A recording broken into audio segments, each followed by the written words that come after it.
வணக்கம். நான் முத்துக்குமார் அவர்களுடைய அணிலாடு முன்றிலிருந்து அப்பா தலைப்பு தொடர்ச்சி. புத்தகங்கள் வாங்குவதற்காக நீங்கள் கடன் வாங்குகிறீர்கள்.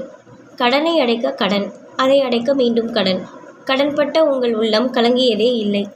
கடன்காரர்கள் எதிர்பட்டால் அவர்கள் தயங்கியபடி தள்ளி சென்றாலும் நீங்களாகவே அவர்கள் முன் சென்று அடுத்த மாதம் கொடுத்து விடுகிறேன் சார் என்று சொல்லிவிட்டு அவர்கள் பரவாயில்லை சார் என்று புறப்பட்டதும் என்னிடம் திரும்பி கடன் கொடுத்தவர்களை பார்த்து பயப்படக்கூடாது என்பீர்கள். அப்பா, இப்போது சொல்கிறேன், நான் படித்த புத்தகங்களேயே உங்கள் அனுபவங்கள் தான் சிறந்த புத்தகம். இன்று எத்தனையோ திரைப்படங்களுக்கு நான் பாடல் எழுதி கொண்டு இருந்தாலும் உங்களுடன் பார்த்த திரைப்படங்களை மறக்க முடியுமா? பெரும்பாலும் நள்ளிரவு 2ஆம் காட்சிக்குத்தான் நீங்கள் கூட்டி செல்வீர்கள். தண்டவாளத்தில் கை வைக்கும் சூப்பர்மேன், மூங்கில் குச்சிகளில் உணவு உண்ணும் 36 சாம்பர் ஆஃப் ஷாலின், கழுகுகள் வட்டமிடும் மெக்னாஸ் கோல்டு, வெள்ளைக்காரிகள் பப்பி ஷேமில் வரும் ஜேம்ஸ் பாண்ட் படங்கள் என எனக்கான படங்களை நீங்கள் முன்பே பார்த்து அழைத்து செல்வீர்கள். நன்றாக நினைவு இருக்கிறது. கல்லூரியில் படிக்கும்போது வகுப்பை கட்டடித்துவிட்டு நண்பர்களுடன் நான் அவளோட ராவுகள் மலையாள படத்துக்கு சென்றிருந்தேன். அது பிட்டுக்கு பேர் போன திரையரங்கம். வழக்கமாக கட்டடித்துவிட்டு பிட் படம் பார்க்க வேண்டும் மாணவர்கள் கடைசியாக சீட்டில் இருட்டில் இடம் பிடிப்போம். இடைவேளையின் போது கூட வெளியே வரமாட்டோம். படம் முடிந்து எல்லோரும் கிளம்பிய பிறகே வாசலுக்கு வருவோம். நானும் நண்பர்களும் திரையரங்கை விட்டு வெளிவரும்போது ஒரு நண்பன் என் தோலை பிடித்து, டே உங்க அப்பாடா என்று சொல்கிறான். அவன் காட்டிய திசையில் எதிரில் இருந்த டீ கடையில் நீங்கள் நின்று கொண்டிருக்கிறீர்கள். ஒரு கணம் உங்கள் கண்களும் என் கண்களும் சந்தித்தன. உண்மையில் சந்தித்தனவா? நான் வேகமாக என் மிதிவண்டியை மிதிக்கிறேன். அந்த நேரம் பார்த்து செயின் கலன்று விடுகிறது. உங்கள் பார்வைக்கு தப்பும் தூரம் வரை என் மிதிவண்டியை தள்ளி சென்று அப்புறம் செயின் மாட்டுகிறேன். வழக்கமாக இரவு உறங்கும்போது நாம் பேசி கொண்டு இருப்போம்.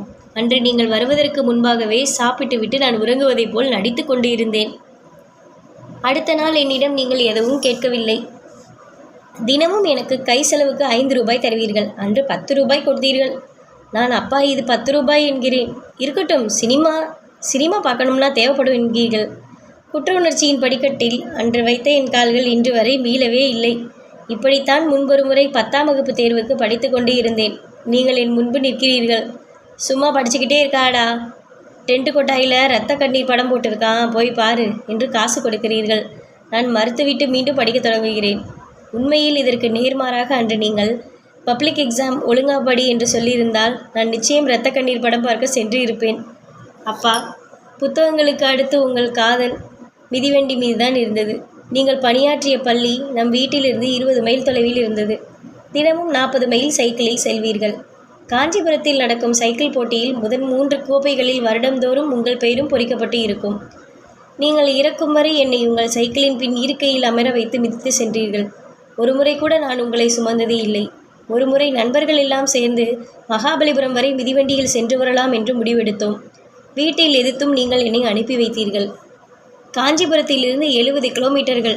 காலை 5 மணிக்கு புறப்பட்டு 10 மணிக்கு மகாபலிபுரம் வந்தடைந்தோம். கடற்கரையை சுற்றி பார்த்து திரும்பினால் எதிரில் நீங்கள் நின்று கொண்டு இருக்கிறீர்கள். என்னை அனுப்பிவிட்டு மனசு கேட்காமல் பேருந்தில் புறப்பட்டு வந்ததாக சொன்னீர்கள். பௌர்ணமி நிலா தொடர்ந்து வர என்னை பின்னிருக்கையில் அமர வைத்து என் நண்பர்களுடன் அரட்டை எடுத்தபடி காஞ்சிபுரம் வரை கூட்டி வந்தீர்கள். நீங்கள் இறந்த பிறகு உங்கள் அஸ்தியை கரைக்க மகாபலிபுரம் கடலுக்கு தான் நான் வந்தேன். வழி முழுக்க அன்று நாம் கடந்து வந்த பாதைகள் என் வாழ்வில் என்றும் நான் கடக்க முடியாத பாதைகள்.